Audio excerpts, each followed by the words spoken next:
పుట్టెను. మన కొరకు కుమారుడు అనుగ్రహించబడెను. యేసు దేవుని గొర్రె పిల్లగా జన్మించాడు.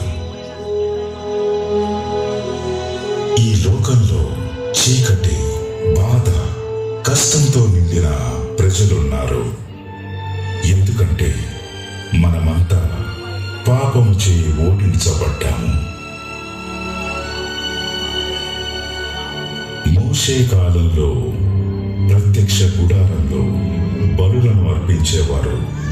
పవిత్ర జంతువులైన మేకలు, గొర్రెలు, ఎద్దులను అర్పించేవారు.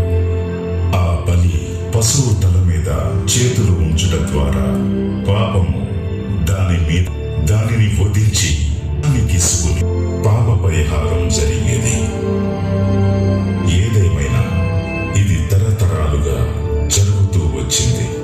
కానీ ప్రజల హృదయాలలో ఉన్న పాపానికి ముగింపు రాలేదు. అందుకే మేము మెస్సయ్య కొరకు ఎదురు చూస్తూ ఉన్నాము. ఈ చీకటి నుండి పూర్తిగా మమ్మల్ని విమోచించి పాపాన్ని అంతం చేసే బాధ్యత యేసుపై మోపబడింది. యేసు యోర్దాను నదికి వెళ్ళి యాజక వంశంలో చివరి ప్రధాన యాజకుడైన బాప్తిస్మమిచ్చు యోహానును కలుసుకున్నాడు. యాజకుడు మరియు గొర్రె పిల్ల కలుసుకున్నారు. బాప్తిస్మమిచ్చు యోహాను యేసు తలపై తన చేతులను ఉంచాడు. ఆ ఘట్టంలో అద్భుతమైన ఒక పరిమాణం చోటు చేసుకుంది. లోక పాపము దేవుని గొర్రె పిల్ల అయిన యేసుపై మోపబడెను.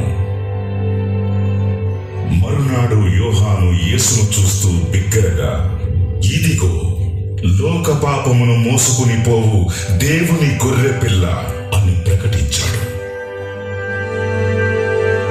చీకటి రాజ్యాన్ని అంతం చేయటానికి యేసు మన పాపములన్నింటినీ మోసుకుని కల్వరి మార్గం వైపు వెళుతున్నాడు. ఆయన అద్భుతాలు చేశాడు.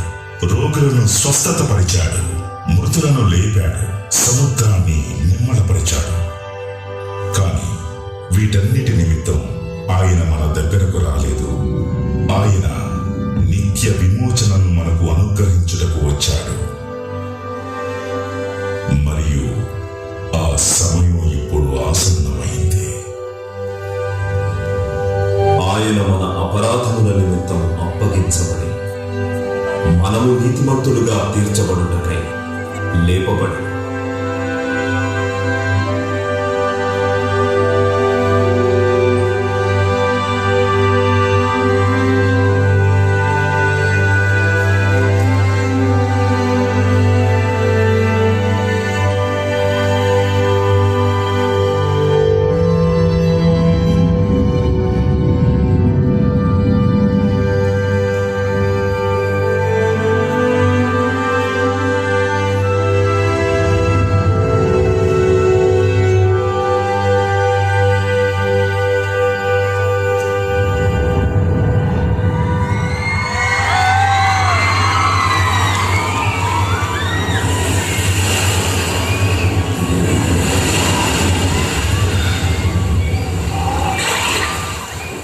విషయమై హీనులైన వారు ధన్యులు, పరలోక రాజ్యము వారు.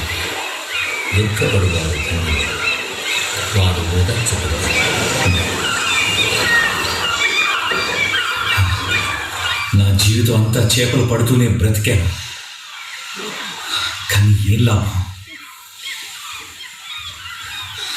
కొంతమందికి ఇది కలిసి రాదనుకుంటా. మనుష్యుడు రొట్టె వలన మాత్రం కాదు, కానీ దేవుని నోట నుండి వచ్చు ప్రతి మాటల వలన జీవించును. మారు మనసు పొంది పరలోక రాజ్యము సమీపించి ఉన్నది. మాట వలన, దేవుని మాట వలన జీవించడమా? చూడండి, ఆయన పేతురు మావయ్య. యేసు ఒక క్షణం ఉండండి, మీకు బహుమతి తెస్తాను. నాక కృతజ్ఞతలు యాకోబు. ఇప్పుడు వచ్చేస్తాను. పేతురు మావయ్య, పేతురు మావయ్య, మీరు చేపలు పట్టారా? చాలా పెద్ద చేపలు నాకు ఇస్తాను మాట ఇచ్చారు కదా. నన్ను క్షమించి యాకోబు, మరోసారి నీకు చేపలు పట్టి తెస్తాను. ఆంధ్రే మావయ్య, ఈ రోజు అమ్మడానికి ఏమీ లేదు యాకోబు. నేను నా చేపను యేసుకి ఇవ్వాలనుకున్నాను. యేసుగా? నేను నమ్మలేకపోతున్నాను. రాత్రంతా అక్కడే ఉన్నావు. నీకేమైనా జరిగిందేమోనని భయపడ్డాను. ఏం కాలేదు. కావాలంటే నువ్వే చూడు. ప్రతిసారి పట్టగలమని కాదు కదా. పడవ అద్దె పన్ను కట్టడానికి మనం చేపలు పట్టడం చాలా అవసరం. నీకు అర్థం కావటం లేదు. నిన్న చిన్న బాబుని చూసారా? వాడు ఆహారం లేకుండా ఒక్క క్షణం కూడా ఉండలేడు. చేయగలిగిందంతా చేశాం. ప్రాణాలను కూడా పణంగా పెట్టాం.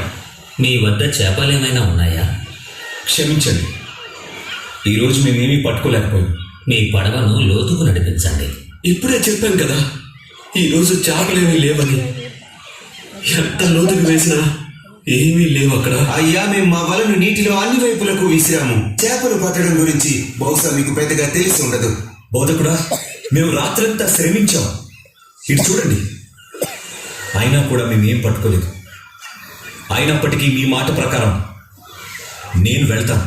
వెళ్తావా? నువ్వు నిజంగా మళ్ళీ అక్కడికి వెళ్తున్నావా? నేను లేకుండానా? నువ్వు కూడానా?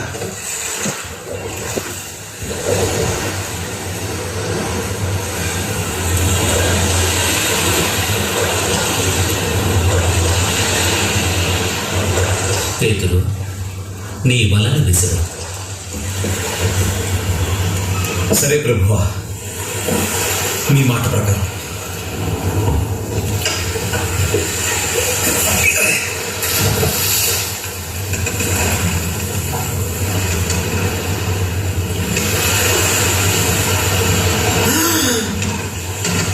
చేపలు!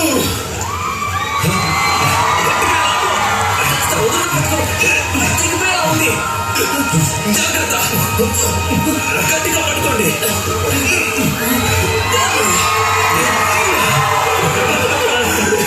చేపలన్నీ ఎక్కడి నుంచి వచ్చాయి అసలు? గలీలియాలోని చేపలన్నీ ఇక్కడ పండగ చేసుకుంటున్నట్టున్నాయి.